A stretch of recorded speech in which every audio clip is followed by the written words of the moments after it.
Part 1 का है part 2 exercise 1 part second model physics part 1 ऐसा या मॉडल फिजिक्स पार्ट दो शीट है उसमें पहली शीट का बोल रहा है पहले कौन से मिली है? अरे एक शीट में दो पार्ट है अरे सबसे पहले वो 3-4 पेज फिजिक्स वाला नहीं, आगे वाला सर पार्ट 2 ना exercise 1 part 2 exercise 1 part 2 photoelectric section है, section B C D D बस ये 13 है बी सी डी सर काफी काफी सी डी काफी नहीं, 1 घंटे बैठोगे ना तो हो जाएगी। हार्ड एक 1.5 घंटे बैठोगे ना, कितने क्वेश्चन हुए टोटल? 13 19 बहुत सारे नहीं है। 28 हुए 26 हाँ तो एक क्वेश्चन 3 मिनट लगा लो, 60 मिनट हो गए लगभग, 60 पैसे 70 मिनट मान लो। समझ आई बात ये? यस सर एक्सरसाइज 1 8 सेकंड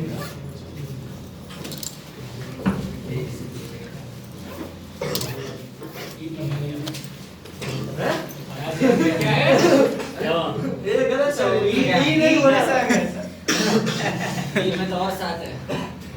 अगर मैं फोटो खींच के मिटा देता ना तो किसको पता भी नहीं था। स्कैम हो जाता सर रिकॉर्ड हो गया था वैसे तो पूरा लड़ी लेते हैं कल कल डेट क्या है? 5 तारीख। कल मेरी क्लास, अच्छा क्लास तो क्लास तो रोज होती हाँ?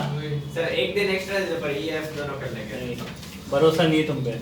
एफ में अरे ऐसा नहीं सर कल ही है एबीसी कल डिस्कशन है इसका। क्या मतलब? फिर कल तो मैच मैं ये दोनों आंसर एक साथ पूछ तो नहीं यार सब में क्या सोच रहे थे सर अरे रहने दो बोलना तो बोल दे एक बार वो नंबर ऑफ लेवल थे, अगर n2 से n1 जाओगे तो n की वैल्यू निकालनी थी। n की वैल्यू ऐसे निकलती है n2 माइनस n1 प्लस 1 करके, फिर फॉर्मूला लगता है nc2 तो n2 माइनस n1 प्लस 1 से n2 माइनस 1 इसका formula into n2 minus n1 upon 2 ये ऐसे। अब एक बार ये ऐसे पूछा हुआ है, इस फॉर्म में पूछा हुआ है आंसर। अगली बार ऐसा देखो ऐसा पूछेगा मिटाने का काम किया कपड़ा। ये रहा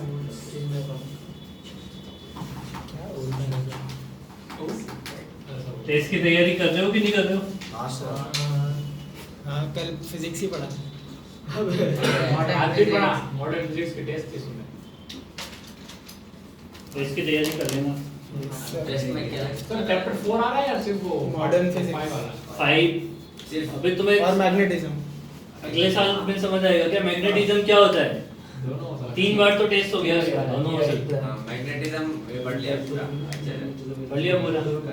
सर पूछ लो अभी कुछ तो पूछ लो नहीं सर। वैसे आज ही टेस्ट थी पर आज पूरी के एग्जाम की हां सर उसका पेपर आप करो देख लिया करवाने लायक नहीं है। बहुत सर सारे इसमें क्वेश्चन स्कूल वाले एग्जाम का क्वेश्चन 2 उसमें क्वेश्चन 2 गलत है, वो बोनस करवा लेना सर से। ए और बी गलत है और दोनों सी गलत सही है। है सी सही है सर हाँ तो उसमें can not can not can तो क्वेश्चन गलत हो गया है वो। ना अच्छा मॉडर्न फिजिक्स ये वाला कर देते हैं सर इसमें चैप्टर 11 मॉडर्न फिजिक्स होता है 11 12 13 मॉडर्न फिजिक्स सब कुछ हाँ प्लस माइनस आज सुबह हमने 11 12 में से सही तो हाँ दो प्लस है minus plus plus plus photo है अच्छा ये इलेक्ट्रिक भी प्लस है ओके कैन कैन होना चाहिए पहले प्लस कैन माइनस होता तो सही हो जाता कैन होता ये लास्ट कराया था 11 12 पार्ट वो लास्ट कर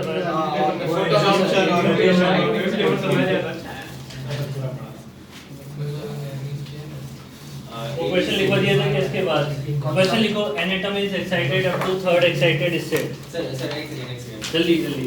N atom is excited up to third excited state, find maximum number of photons we can get।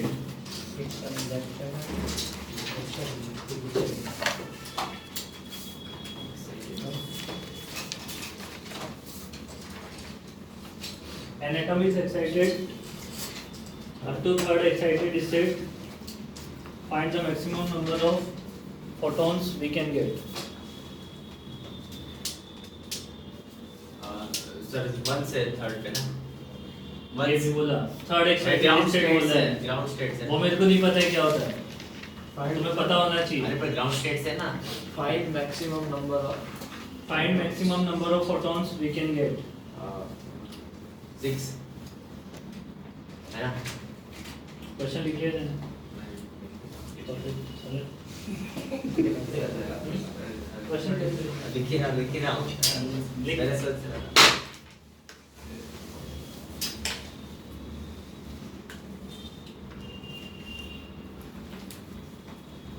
Izan क्या लिख रहा है ये? अरे पहला what is taken from आप बोल सकते हैं एक बार question, how many different types of photons are found पता पहले। नहीं क्या ही इतने आंसर किसका दिया है? अरे कितने नंबर ऑफ फोटॉन्स होंगे, बीम इज पास थ्रू क्या था वो, बीम या रे ऐसा कुछ। इसको क्वेश्चन लिखा था। An atom is excited from अरे हाँ to third state.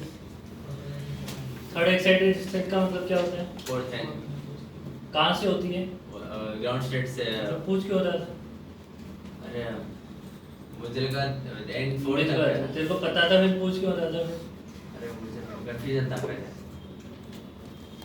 उससे पहले क्या लिखवा रखा था? n equal to 1 2 3 ground state, first excitation state, third state नहीं लिखवाया था? लिखवाया था। पढ़ता क्यों नहीं है फिर? कितना आंसर आएगा? 6. कौन सा फॉर्मूला लगेगा? ये अभी लिखा अभी जो लिखा था NC2 n की वैल्यू 4 हो गई, आंसर 6 आ जाएगा। ऐसे बड़ा सा क्रॉस लगा लेना सामने, गलत है आंसर।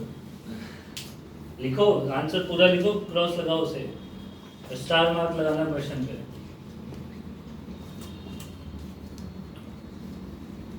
अब क्वेश्चन को फिर दोबारा से पढ़ो। तो 0 आएगा, कौन से लॉजिक से जीरो है? मतलब एक्साइट किया गया है तो फोटोन एब्जॉर्ब नहीं करेगा। कौन सी थ्योरी लगाई तुमने? ये एक्साइट किया है तो जीरो आएगा। अब तुम मतलब को छोड़ देगा। इसमें लिखा हुआ है n एटम, 3 वो, हाँ एक ही एटम है तो उसके जो इलेक्ट्रॉन होगा, एक इलेक्ट्रॉन थर्ड एक्साइटेड स्टेट पे गया तो उसका ट्रांजिशन देखो, डी एक्साइटेशन जब हो रहा है वो 3 ऐसे बनेंगे। ये 4 ये 1, या तो ऐसे आ जाए या फिर ऐसे आ जाए या फिर ऐसे आ जाए। अब तुमसे क्या पूछा है? मैक्सिमम नंबर ऑफ वेवलेंथ या मैक्सिमम नंबर ऑफ फोटोन, जितने ज़्यादा ट्रांजिशन उतनी ज़्यादा फोटोन बाहर निकलेंगे। तो या तो एक ट्रांजिशन में आ जाए, या 2 या फिर 2 या फिर 3। तो कितने? मैक्सिमम 3 ट्रांजिशन हो सकते हैं। इसी क्वेश्चन को तुम अगर एटम्स के लिए बोलते तो कितने हो जाते? 6। एटम्स के लिए बोलते तो कितने हो जाते? क्योंकि एटम्स में क्या होते हैं, बहुत सारे इलेक्ट्रॉन एक्साइट हो जाते हैं। और इसमें नंबर ऑफ फोटॉन्स फाइंड करना है, वो नंबर ऑफ वेवलेंथ नहीं। एक ही बात है, जितने फोटॉन्स होंगे उतनी वेवलेंथ आएगी। इसमें चारों एक साथ कंसीडर नहीं करना है। एक बार में एक ही कलेक्शन एक बार में किसका सबसे ज्यादा आ रहा है, ऐसा बताना है। ये 4 एटम के हाँ लिए। समझ गया। समझ गया ना? n एटम आगे लिखा है n एटम। अगर 2 होते तो दो होते तो 2 इलेक्ट्रॉन चले पांच जाते, तो होते हैं। 5 हो जाएगा। तो फिर 3 तो एक में हो जाते और 2 एक में हो जाते, 5 हो जाते। दोनों 5 में- नहीं दोनों होते, में- दोनों में तीन-तीन एक हो सेम हो सकते हैं। जाता, एक सेम हो जाता दोनों में, तो वो तो और जाता। 4 होते। Sir 4 different type of photons, maximum number of different type of photons लिख सकते हैं। डिफरेंट डिफरेंट लिख लो। अब एक में तो क्या ही डिफरेंट, एक में तो 3 ही डिफरेंट है। ये तुमने चला के बोला है किसको? तुम्हें किसी को प्रॉब्लम है क्या? नहीं सर। क्या हुआ? तो आगे आगे बैठता ना। अरे नहीं नेक्स्ट क्वेश्चन लिखो। Hydrogen like atoms, hydrogen like atoms are excited up to third excited state. Find the maximum number of different type of photon. Hydrogen like atoms are excited up to third excitation state.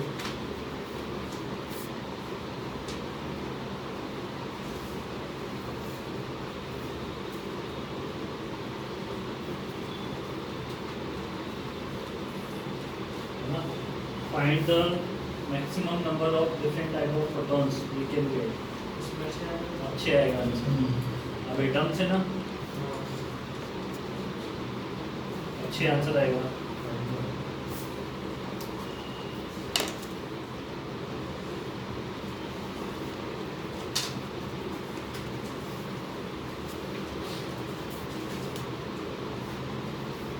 अगर मान लो किसी electron का transition N2 से मतलब D excitation N2 से N1 होता है तो N2 पे एनर्जी कितनी होगी?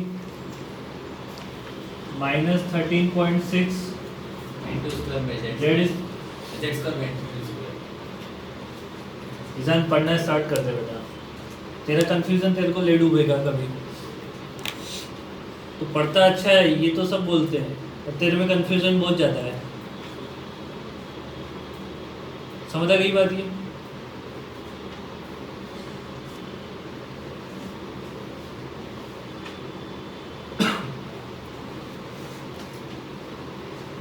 N2 जो है वो N1 से ज़्यादा है, ठीक है। इलेक्ट्रॉन वोल्ट में आ जाएगा और E1 कितना हो जाएगा? Z square में N1 square। कौन सी एनर्जी ज़्यादा होगी? नीचे वाली नहीं ऊपर वाली माइनस है ऊपर।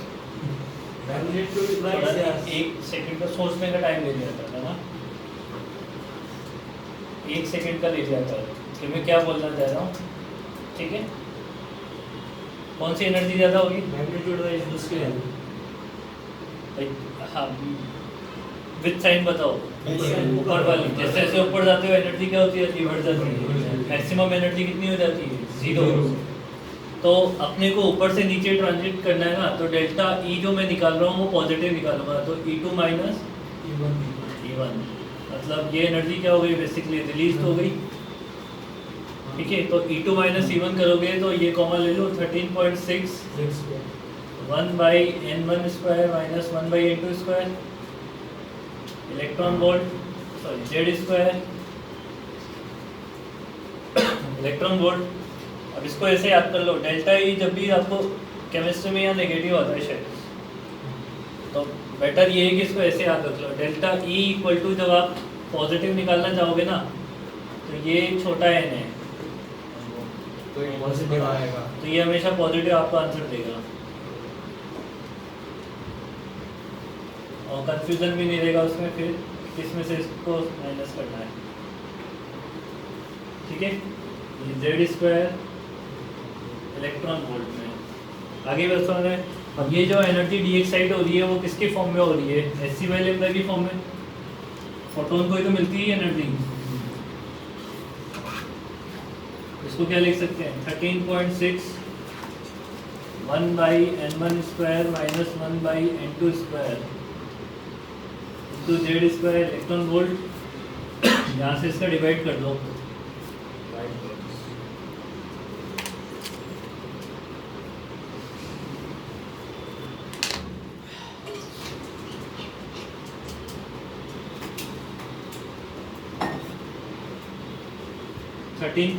डिवाइडेड बाई HC, ये कौन सा कांस्टेंट बन जाएगा? हाइडेलबर्ग कांस्टेंट बन जाएगा ना।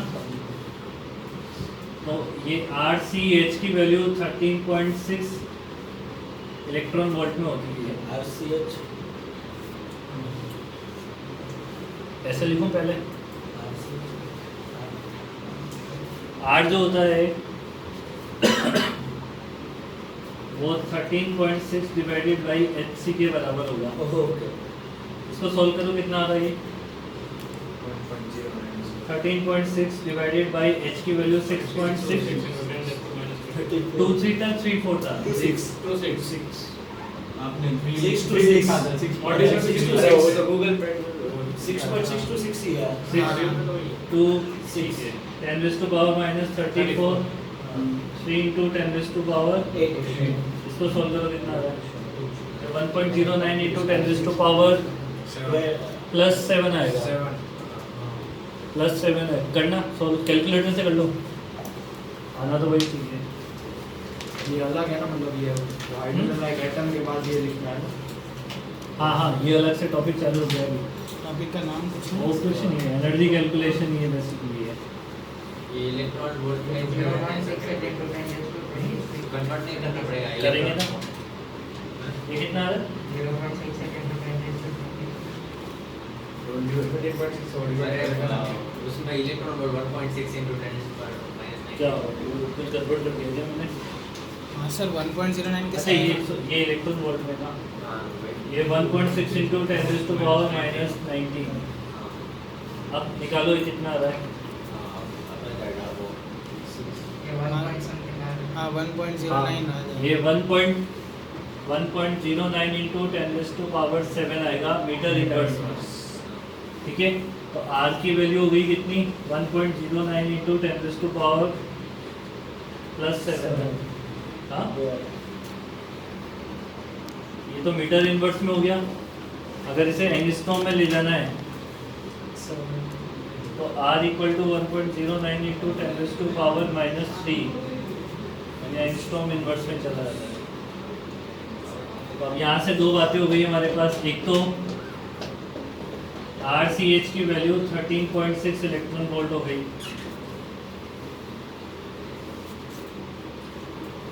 सही है ना? RCH की वैल्यू 13.6 इलेक्ट्रॉन वोल्ट हो गई। और दूसरी बात, लैम्डा का फॉर्मूला मिल गया। लैम्डा इन मीटर, मीटर में निकालोगे तो R की वैल्यू क्या पुट करोगे? 1.06 या फिर एंगस्ट्रॉम में आप ऐसे ही छोड़ दूं मैं, मीटर और एंगस्ट्रॉम में तो वो तो R की वैल्यू पुट करने के ऊपर है। जो पुट करोगे उसके हिसाब से आंसर देगा तुम्हें। ये वेवलेंथ का फॉर्मूला हो गया। ठीक है, इस पर लिखना आपको रेडबर्ग कांस्टेंट बोलते हैं, मुझे लिखा नहीं पर लिखना है।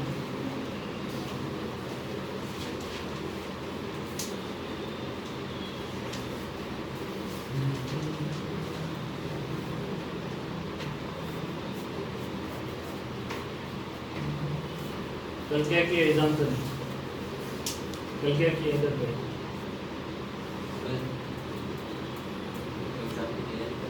कौन सा एग्जाम किया? हो गया ना आज एग्जाम? कैसा हुआ? आ जाएगी ना मुझे? पूरे आ जाएंगे? 2 नंबर करेंगे, बाकी पूरे मैक्सिमम 4 कटेंगे, सारे सोल्व किए।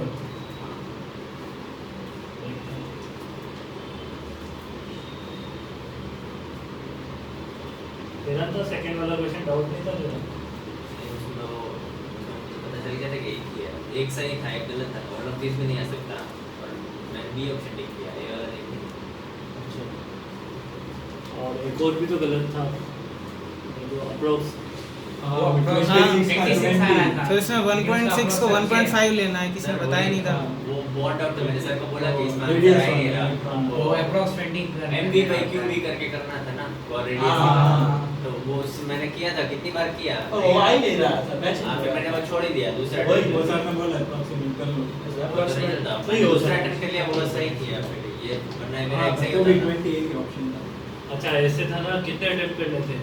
तो पहले हाँ, 25 में से पहले- 5 छोड़ने थे, फिर आगे के 25 में से 5 छोड़ने थे, फिर लास्ट के जो भी थे 6 छह में से एक छोड़ना। एक छोड़ना है।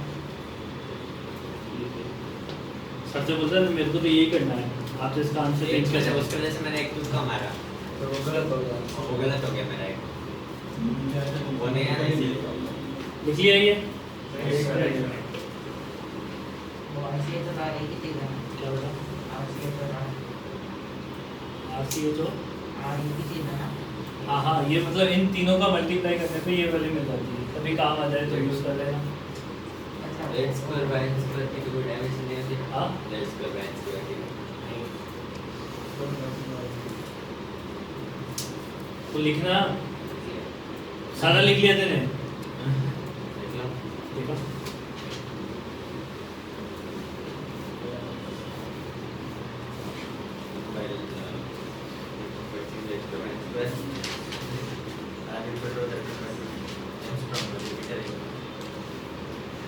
पागल हो जाएगा। एंगस्ट्रॉम मीटर इनवर्स सेम कैसे हो सकते हैं?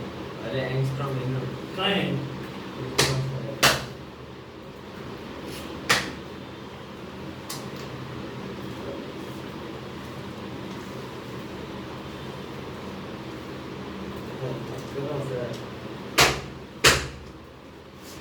N1 से N2 आ रहा है या N2 से N1 आ रहा है?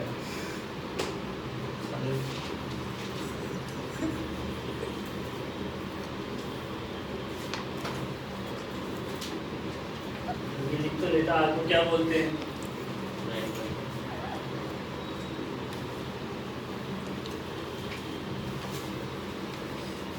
एग्जाम इतनी जल्दी काम की होती है? हाँ, इतनी जल्दी क्यों होती है? बोलने में भी जल्दी, लिखने में भी जल्दी, और दोनों में गलत करता है लोग। फिर बोलेगा कि सर हो काम कर रहे हैं, लेकिन वहाँ पे तो कोई सुनेगा नहीं तेरी बात। हाँ, तो जो टिक करके आएगा वही चेक होएगा। अब सीरीज लाइंस देख लो इसमें फटाफट से। क्या डालना है इसमें? Series lines for hydrogen atom. Hydrogen spectrum. हाँ,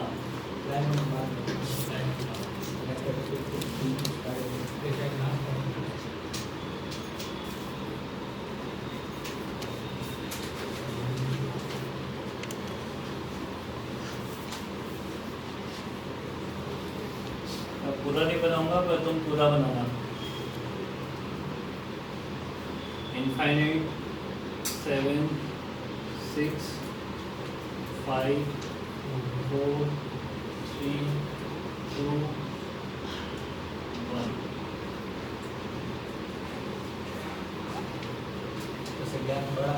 नीचे गैप ज़्यादा होता है ना, इसलिए ऊपर गैप कम होता जाता है। लेवल्स के बीच में ऊपर गैप कम होता जाता है। हाँ, ऐसे ही ऐसे ही तो होता है। कैसा होता है? निकाल के देख ले कैसा होता है। ऐसा ही होता है। अरे सही में ऐसा क्यों होता है? ऐसा डिफरेंस निकाल के देखना। अच्छा,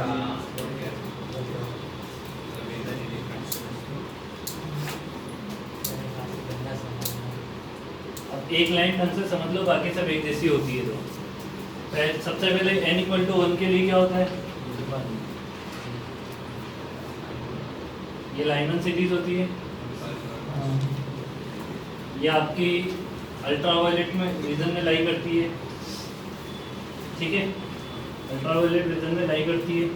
इस लाइन को बोलते हैं फर्स्ट लाइन, इस लाइन को बोलते हैं या तो लास्ट लाइन बोलो या फिर सीरीज लिमिट बोलो। सीरीज लिमिट का मतलब क्या होता है? उसके बाद ज़्यादा लास्ट वाली लाइन, ठीक है? क्या होता है? सीरीज लिमिट के नाम से भी आ जाती है लास्ट लाइन को कभी कभी। ये फर्स्ट, सेकंड, थर्ड, फोर्थ, फिर कितनी लाइन है इसमें? समझ आ गई बात जी?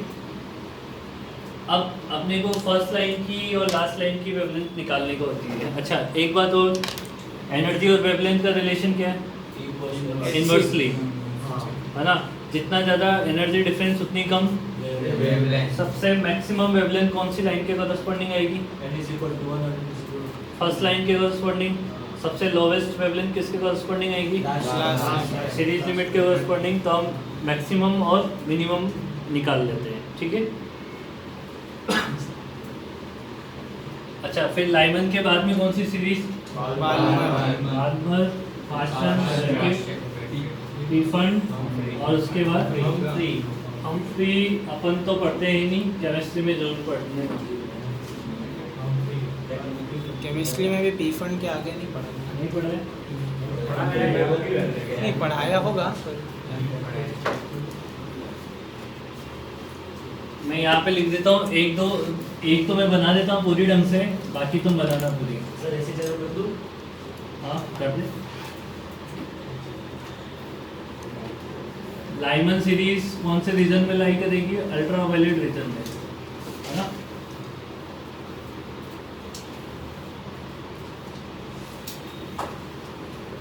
इसमें n1 की वैल्यू फिक्स है 1 और n2 की वैल्यू क्या हो सकती है? 2 3 4 ... ठीक है? फर्स्ट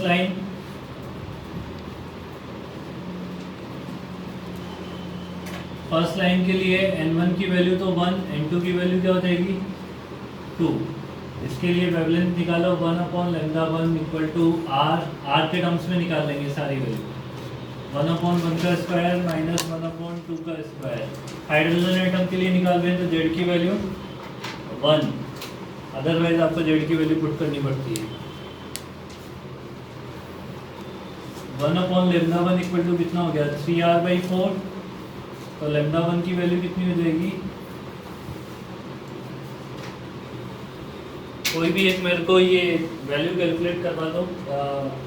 4/3r कितना होता है, r की वैल्यू पुट करो एंगस्ट्रॉम वाली, आंसर आएगा कितना आएगा तो देख लो बता दो।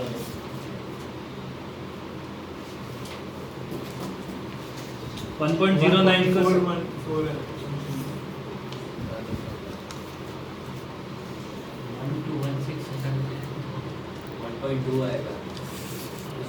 कितना आ रहा है मुझे? ये तो 0.8 हाँ 0.8 वाला है 4/3 आ रहा है, नीचे आ रहा है। ओह अच्छा वो मल्टीप्लाई करना है 1216 है। 1 2 2 3 1 एंगस्ट्रॉम में बताओ कितना आ रहा है टोटल, कितना आ रहा है 1 2 2 3 1 2 2 3 3.24 एंगस्ट्रॉम। सीरीज लिमिट के लिए into 1000 में हाँ 1.223 का तो 122.3 1223.33 n1 की वैल्यू 1 और n2 की वैल्यू हो जाएगी इनफाइनाइट 1/λ2।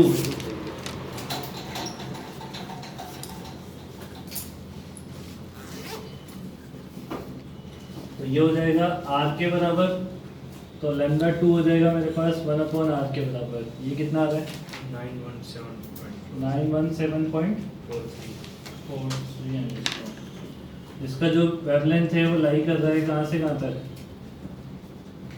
1/r से लेके 4/3r तक। ठीक है, ये आपकी हो गई, यहाँ पे लिख लेना ये मैक्सिमम वेवलेंथ हो गई और ये आपकी मिनिमम वेवलेंथ हो गई। इस तरीके से पूरी सीरीज के लिए आप लाइंस वेवलेंथ वगैरह निकाल सकते हो।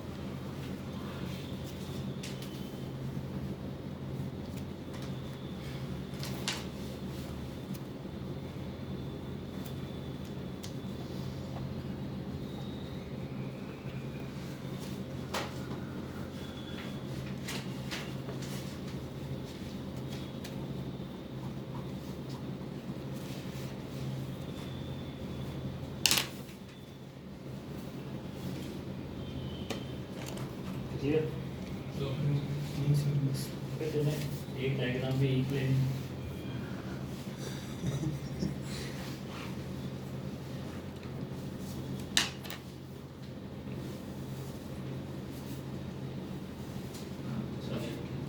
ये बाकी के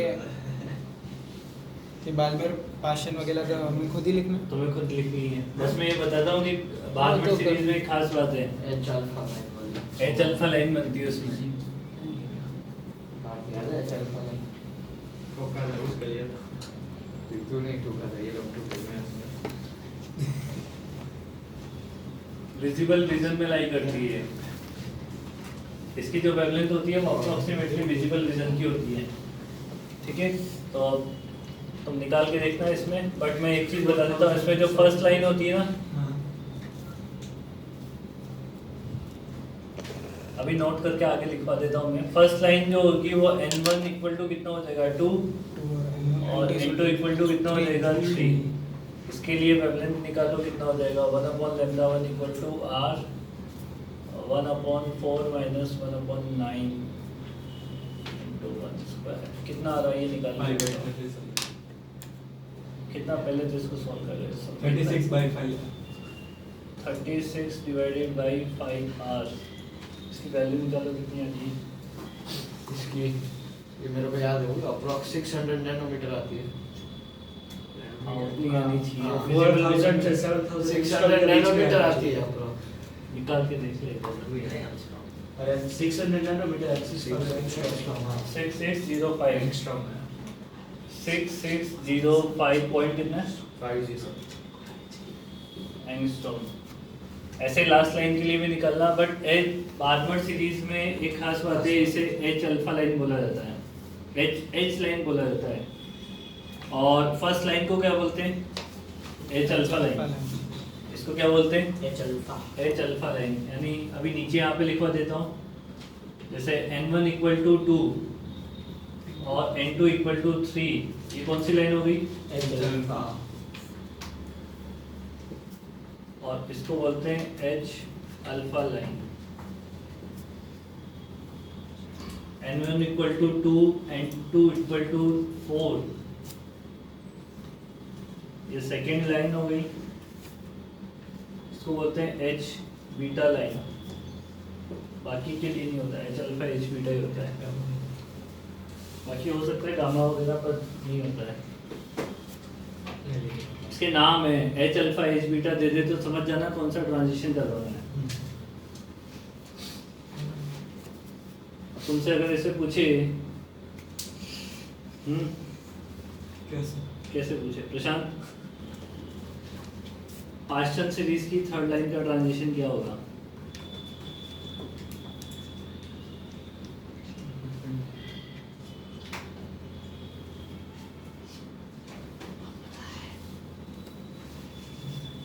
इतना टाइम थोड़ी ना लगेगा, अरे इतने टाइम में तो थोड़ा 5 में सर n1 की वैल्यू 3 होती है। हाँ वो आपने क्या लिखा है? 1 3 2 और कैसे किया है? अरे 1 2 3 है, समझ जाने। अरे हाँ सही तो लिखा है, पर तेरी तो नहीं लिखता हूँ मैं, एंगस्ट्रॉम इनवर्स और इजान इतनी देर से सोचा था सर, देखता हूँ सर कहाँ गलत लिखते हैं, सर की गलती निकालता हूँ मैं। क्या इजान अच्छी पढ़ी ना तेरे आज? अच्छी पढ़ी तो अच्छी है। अब मत करो ना, आप तो कुछ नहीं किया। एक टॉपिक क्या है, एक तो बहुत जल्दी बोलता है और एक गलत लिख रहा है। 1-2 सेकंड ले लिया कर, तो एक क्वेश्चन बोले कितना टाइम मिलेगा? लगभग 3 मिनट 2 मिनट मान लेते हैं। तो क्वेश्चन कर लेता है 1 मिनट में, साला 30 सेकंड सोचना उसके बारे में कि मैं सही किया है कि गलत किया है, देख तो एक बार। हाँ है कि नहीं? क्या करना वहाँ जल्दी तो आने नहीं देते हैं पेपर से, बैठना तो 3 घंटे पड़ेगा। इधर उधर देखने का कोई मतलब है नहीं, सब शुक्ले लोग आएंगे तेरे आसपास। कोई अच्छी लड़की है तो कितनी बात है कि उसे देखो, समझ आ रही बात ये है। तेरी किस्मत खराब है, में से कोई आसपास आ गया तो फिर गड़बड़ हो जाएगा। तो बढ़िया पेपर रिव्यू कर लिया, अगर सही तो कर रहा हूँ मैं, साला वैल्यू तो सही कुछ कर ही ना मैंने। तो बाद में सोचेगा ओ मेरे को आता था।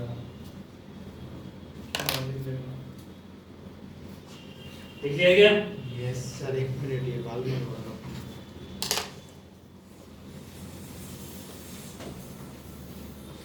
टाइम ऐसे निकल जाता है, पता ही लगता है क्या चक्कर है। 1 घंटे का तो पता ही नहीं लगता है। ये सही है साबुल। ये सही है सर सर। वो अल्टरनेटिव नहीं ये सही है। डेली क्लास तो होती ना कम से कम। डेली क्लास में ये देता ना कि डेली टू कर सकते हो। नहीं हाथ में क्यों दर्द हो रहा है यहाँ पे? सर आगे बोर्ड क्लास में बैठे कोई भी, हाँ उनमें से कोई भी नहीं है, हम तो बैठे हैं। तो केमिस्ट्री का वो सर ने बोला पी ब्लॉक ही लगाओ, फिर बोर्ड कैसे करेंगे? बैठना था। क्या हुआ? आज हमारा एक्स्ट्रा क्लास है केमिस्ट्री का, सर का कैसा होगा? केमिस्ट्री का एक्स्ट्रा क्लास है तो इनऑर्गेनिक 6 से 7:30 कितने बजे? आज तो तू बोर्ड में क्यों बैठेगा? मैथ्स बोर्ड है आज, तो नया चैप्टर है। मेरी क्लास नहीं क्या? अरे है ना, आप पहले आपके आपके पास है। पंकज सर तो मेरी क्लास में तो न्यूमेरिकल करवाऊंगा। डाउट है। बाद में पूछ लेना ना। 10-15 अभी नहीं है। 10-10 के न्यूमेरिकल खत्म करने आज उनके। तो फिर हम बैठे या ना? मत बैठो तुम, कर लेना डाउट जो हो पूछ लेना बात। ईशान से पूछ ले, नहीं बता देगा। उसके चैप्टर का नाम मैंने देख ले ईशान, किसी बेइज्जती करते हैं तेरी। चैप्टर 10 कौन सा है? एक जवान क्वेश्चन। रे ऑप्टिक्स के बाद कौन सा चैप्टर आता है? चैप्टर मुझे नंबर किसी का नहीं पता। अरे नाम बेबी बोल को तो- क्या पसंद है? रे ऑप्टिक्स के बाद कौन सा आता है? बस देख, डेप्थ ऑप्टिक्स। वो तो इधर ही पढ़ते हैं। बाद में पहले वो भी मुझे नहीं पता, बस चैप्टर पता तो क्या मतलब है? चैप्टर नंबर याद होने से भी कोई मतलब नहीं है, नाम होने से क्वेश्चन आने चाहिए। हाँ चलो, इसके लिए एक पेज छोड़ देना। किस बाकी सीरीज के लिए ये जैसे विजिबल में लाई करती है, वैसे मैं यहाँ पे लिख देता हूँ कौन किस में लाई करता है। बाकी इसके आगे वाले सब कौन से में लाई करते हैं? इंफ्रारेड में लाई करते हैं, है ना? बाकी किस में लाई करते हैं सब? Infrared, Riemann, armour, portion, jacket, हमें कहाँ पे लगती है? तुम एक दो सीरीज तो निकाल लेना एटलीस्ट, ठीक है? और नहीं निकालो तो फिर इसमें डायग्राम पूरा बना लेना, अगर छोड़ी हो तो। 3 आ गए, 3 से ज़्यादा नहीं आए। इसमें पूरा डायग्राम बना लेना ताकि समझ आ जाए बाद में। चलो सारे नाम लिखकर जरूरी है, याद रखना जरूरी है। क्या सारे नाम तो पास करना है। सारे नाम याद नहीं देंगे, वो पूछ लेगा डेट सेट ब्रैकेट सीरीज की 4th लाइन, हाँ फिर नाम याद नहीं तो फिर तेरे को यही पता नहीं होगा ब्रैकेट।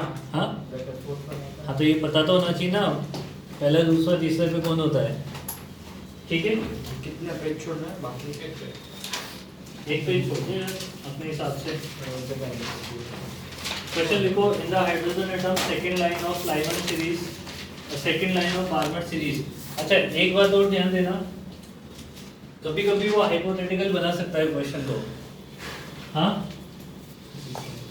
हाइपोथेटिकल बना सकता है, जैसे कि शायद तुम्हारे इसमें शीट में है क्वेश्चन कि n इक्वल टू 4 से n इक्वल टू 3 का जो ट्रांजिशन हो रहा है वो उसका कलर उसने कुछ बता रखा है, ग्रीन येलो या कुछ कलर बता रखा है, जबकि 4 से 3 का ट्रांजिशन तो बार्मर सीरीज में आता ही नहीं है।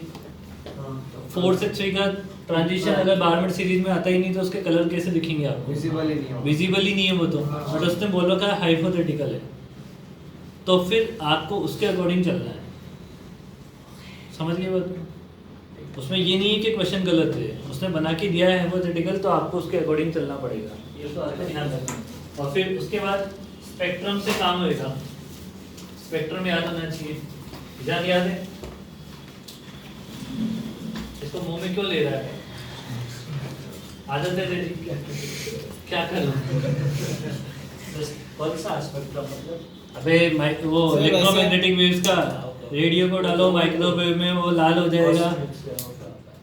कॉस्मिक यूवी की एक्स को गामा, यूवी की एक्स को गामा लेके नहीं लिखवाया तुम्हें स्पेक्ट्रम? इस चैप्टर में नहीं लिखा है। किसी में तो लिखवाया न्यूज़ में लिखवाया था। हाँ।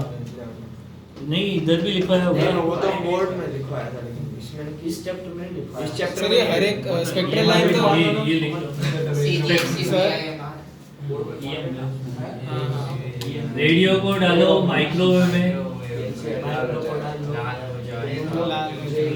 फिर वो इंफ्रारेड लाल हो जाएगा, फिर हमारे पास होता है रोए, लाल होने के बाद कलर जीबी, दिखाएगा। आईवी,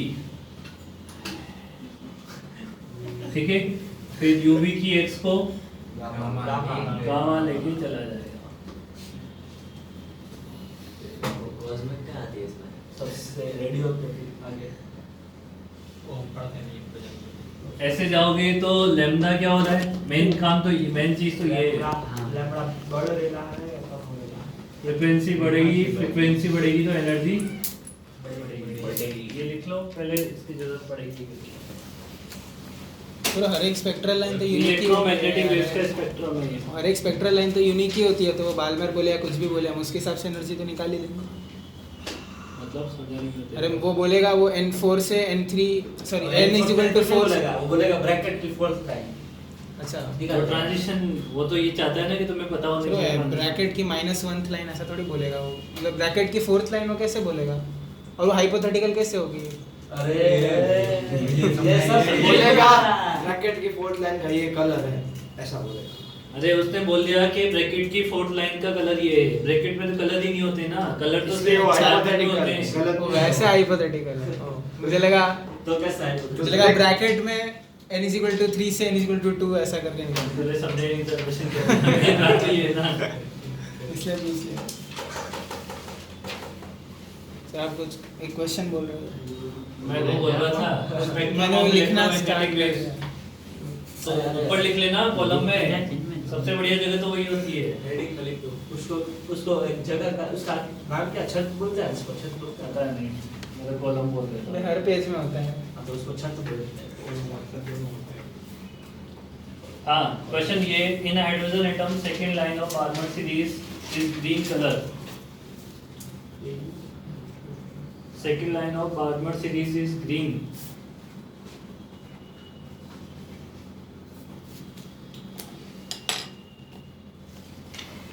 है ना then violet color may corresponds to आपको ट्रांजिशन बताना है ये मैं ऑप्शन लिख रहा हूँ कौन से ट्रांजिशन में वॉयलेट कलर आ सकता है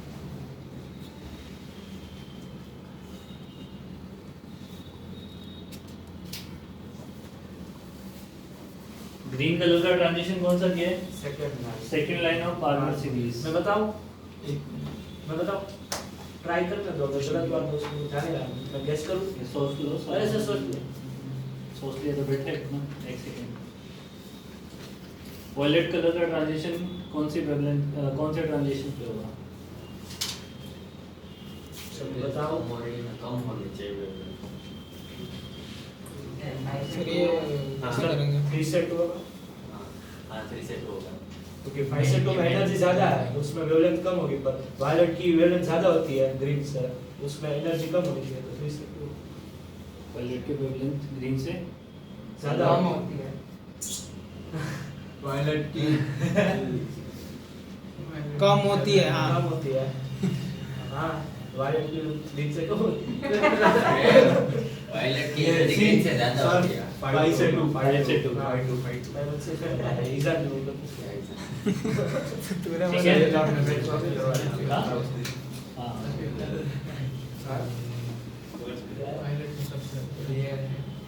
समझ आ गया ना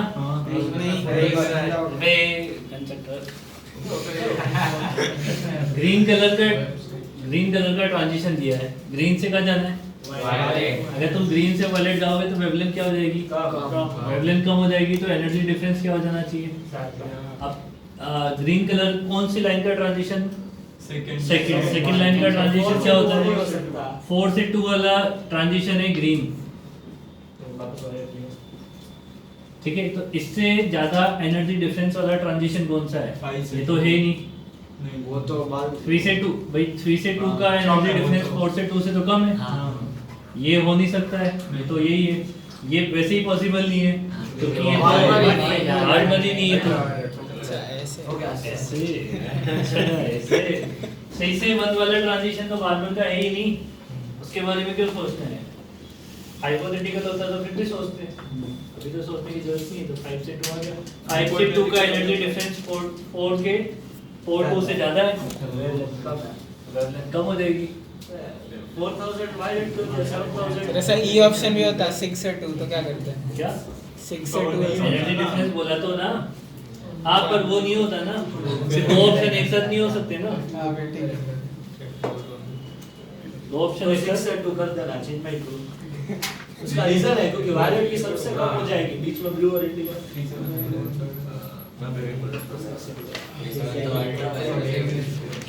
शांति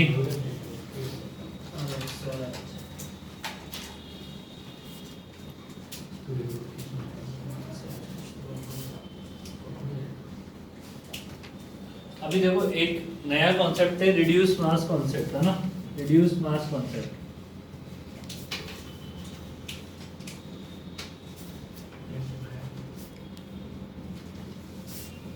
इन बोर्ड्स मॉडल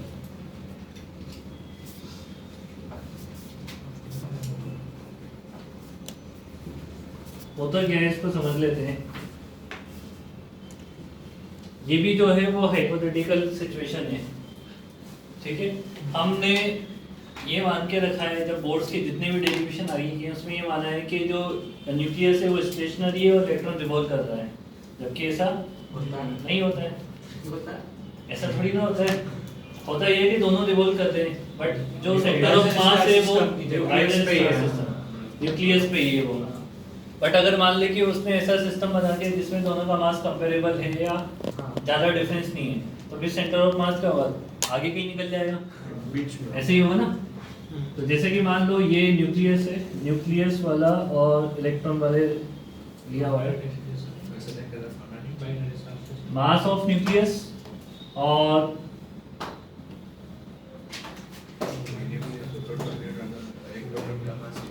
यहाँ पे इलेक्ट्रॉन है, ये मास ऑफ इलेक्ट्रॉन, दोनों के बीच की ये जो डिस्टेंस है, अब दोनों के मास जो है वो कंपेरेबल है, ऐसा मान लो कि दोनों के मास जो है वो क्या है, कंपेरेबल है। तो फिर दोनों जो रिवॉल्व करेंगे वो एक दूसरे के अराउंड रिवॉल्व कर रहे हैं दोनों, आई बात समझने में। तो इसका जो सेंटर ऑफ मास होगा, फिर भी मैं मान लेता हूँ कि न्यूक्लियस का मास ज़्यादा है, तो ज़्यादा वाले के पास में होगा, वो तो पता लग जाएगा कहाँ पे भी आना है जो सेंटर ऑफ मास। इस दूरी को बोल देंगे R1 और इसको बोल देंगे अपन, समझ गई बात ये जो इलेक्ट्रॉन है वो ऐसे घूमेगा,